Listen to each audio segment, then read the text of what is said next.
वक्फ bill पर अखिलेश यादव की press conference पर बीजेपी ने निशाना साधा है। वक्फ बिल बीजेपी के लिए ही खतरनाक साबित होगा, ये कहा अखिलेश ने।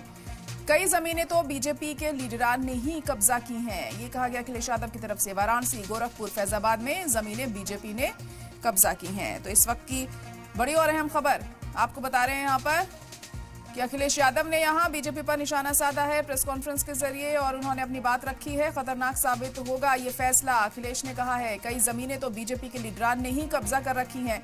वाराणसी, गोरखपुर, फैजाबाद में जमीनें बीजेपी ने कब्जा रखी हैं।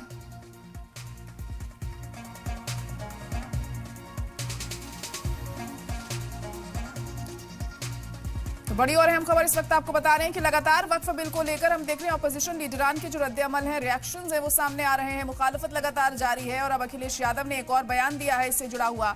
और अखिलेश यादव का कहना है कि यह खतरनाक बिल साबित होगा, यह खुद बीजेपी के लिए ही खतरनाक साबित होगा, क्योंकि बीजेपी के ही तमाम ऐसे लीडरान हैं जिन्होंने कई जमीनों पर कब्जा जमा के रखा हुआ है।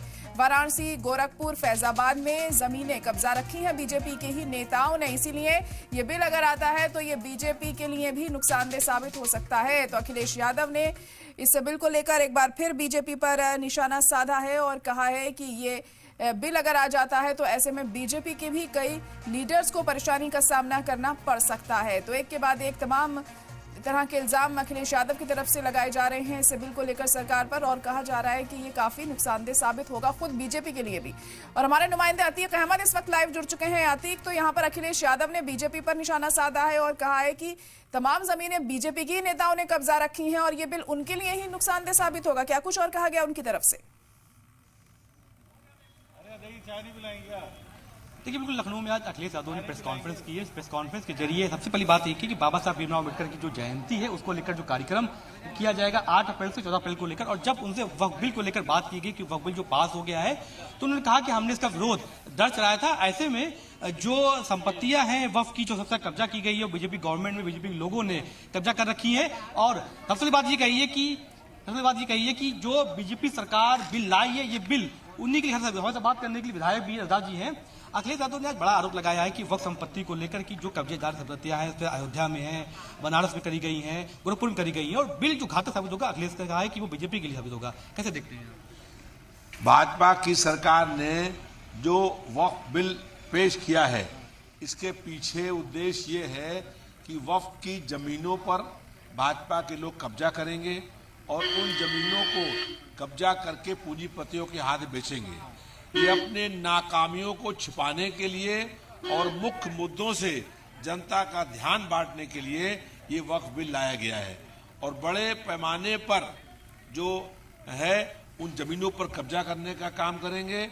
और एक बड़े पूंजीपति हैं जिनकी पूरी बंबई में बहुत बड़ा कोठी बनी हुई है, जमीन वक्फ की है और उस पर केस चल रहा था, वो केस हारने वाले थे, तो उस पूंजीपति के मकान के ऊपर वक्फ कब्जा न कर पाए, इसलिए वक्फ बिल लाए हैं। सरकार उसका अधिग्रहण कर लेगी, बाद में उन्हीं को दे देगी।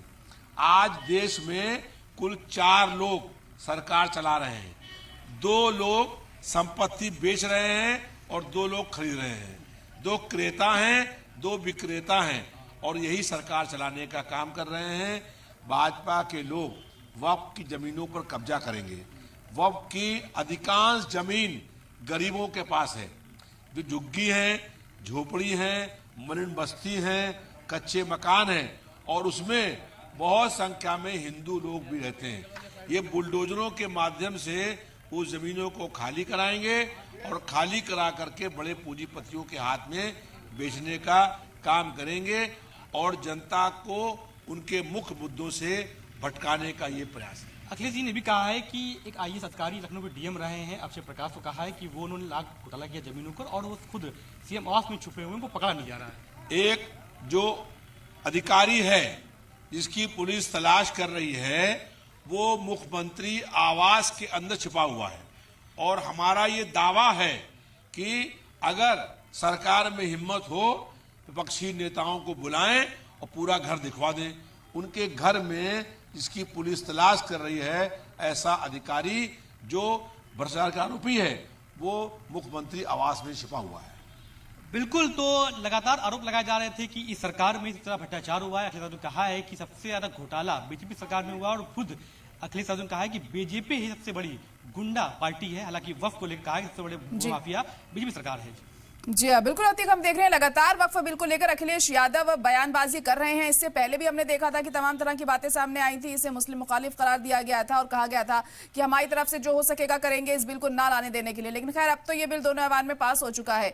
तो ऐसे में क्या अब समाजवादी पार्टी की तरफ से क्या कदम उठाया जाएगा इस बिल को रोकने के लिए या इसकी मुखालफत जाहिर करने के लिए? जो तमाम नेता वहां पर मौजूद है उनसे जानने की कोशिश करिए।